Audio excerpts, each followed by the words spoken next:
Thank you. So before Mickey begins, let me just give a little background.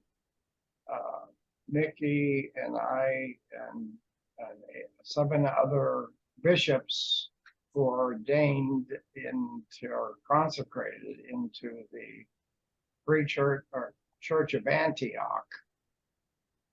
We came together and established the Free Church of Antioch, which came out of Bishop Warren Waters, who was quite a spiritual teacher, who ordained or consecrated each one of us because of he felt that we need to be free of dogma.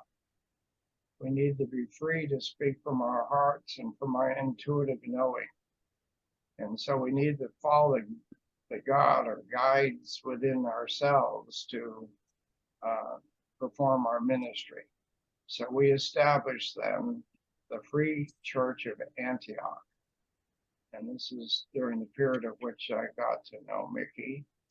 And so I invited her, since she's so well versed in this ancient wisdom, to celebrate what she knows with us. So thank you, Mickee. Thank you. Thank you, Charlie. Hey, want the talk now? Yep. Yep. Okay. So in the brotherhood, as students of life and of the more hidden things, sometimes called the cult, which surround us, which are unperceived at first, and then seem to become commonplace in our lives, we seek the great teachers, and he or she who is called the master of our life. These great beings are also known as the ascended masters, as they previously lived on this or one similar realm of reality and transformed themselves into a species of individuality we cannot comprehend. How did they do this? We ask. Extreme study, a fluke of nature, an alchemical abstraction, prolonged suffering, incredible means of purification. How does one take the next step out of our world of livingness and into another dimension of life? This is neither a quick step, nor the proclaimed strange and mystical journey to a different level of reality. It is an eternal pattern of growth. As the student progresses on the path of their life's intention, he or she grows in fathoms of content. Many of the great ones relate this process in simplistic terms of gardening, natural surroundings, weaving on the loom of life, a journey, a path, carpentry, or other everyday events. This is because as they speak to the residents of this plane, they are speaking to the children of the cosmos. The stories of Arjuna and Krishna, the Vedas, the tales of Shiva and his consort and family all speak to the purification of our species via physical and mental exercises and practices. The 108 beads on Shiva's necklace, or the 108 beads on Buddha's mala beads, or the 54 beads on the Catholic rosary, give one pause to reflect on concentration, meditation, breath control, and to center one's thoughts on the Holy One of one's heart. The Buddha taught the Noble Eightfold Path to the higher dimensions and eventually nirvana. The contexts of which we know within his teachings were particularly instructive as to the suffering of mankind's experiences on this planet and how to overcome these difficulties and errors of choice that are found in the psyche of humanity. His secret teachings and initiations, however, were only available to those who adhered to these beginning steps and then traveled on beyond them. The ancient Kabbalah speaks to the 10 spheres, pointing to the mental modifications to be examined by the student, attempting to change his or her physical, emotional, and mental frequencies into a higher soul vibrational range. Its basis is pointed toward the psychological development of the human subject. Advanced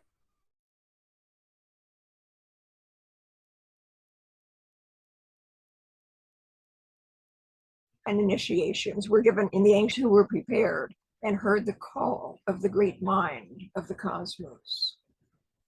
Many of the parables of Jesus the Christ were about the planting of seeds, the harvesting of grain, the growth of the lilies of the field, the sharing of oil,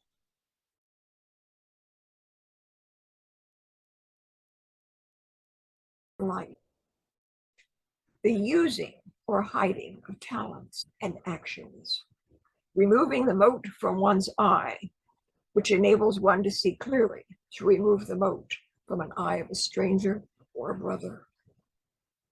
He too had his outer teachings for the multitudes, but for his disciples, an inner esoteric core of the ancient wisdom was examined and explained.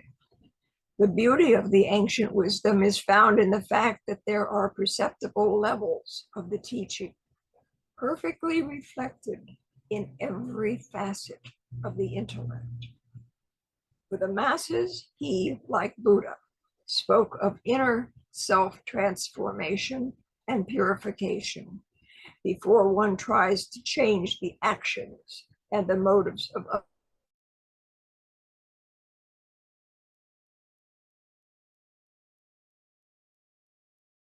Outer world.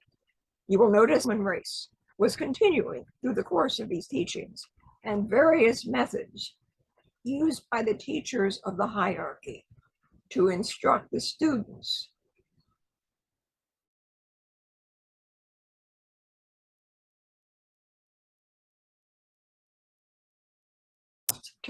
These times shift that a master is self-made.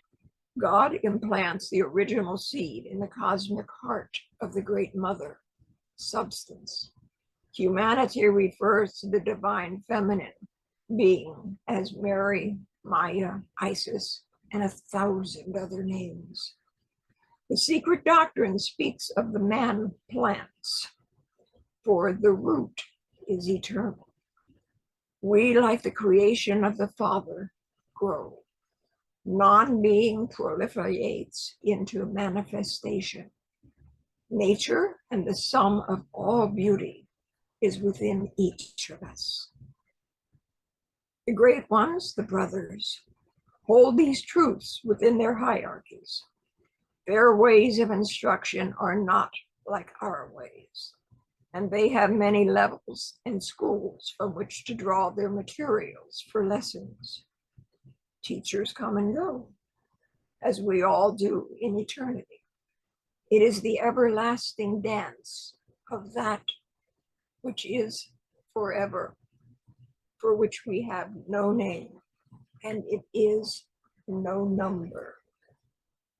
The students need to remember that eternity has many levels, as a rose has many petals surrounding one another. The diamond in the glorious blossom of the lotus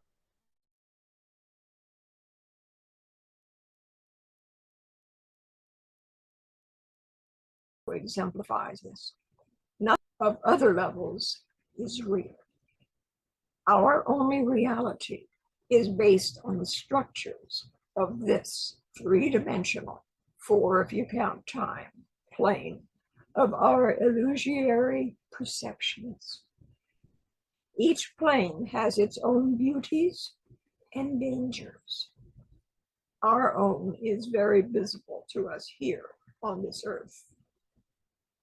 To speak of the ascended masters and their day-to-day existence would be impossible for this mere mortal.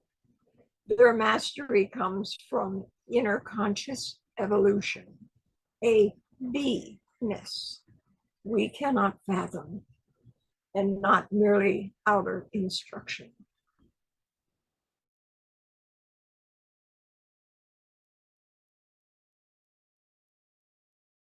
The mind of man desires to sin geometry, etc.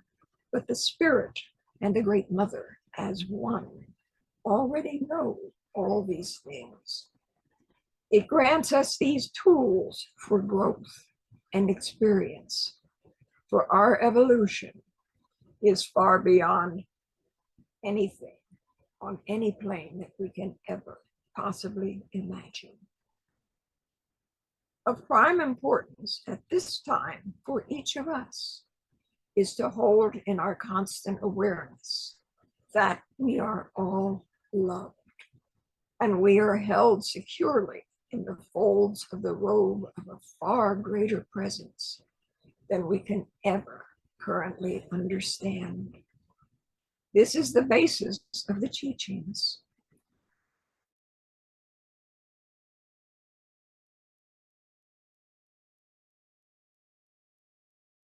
In the swaddling cloth within the man's heart, all of our mind, all of our soul, and to love our neighbors as ourselves is the greatest service we can render the brothers.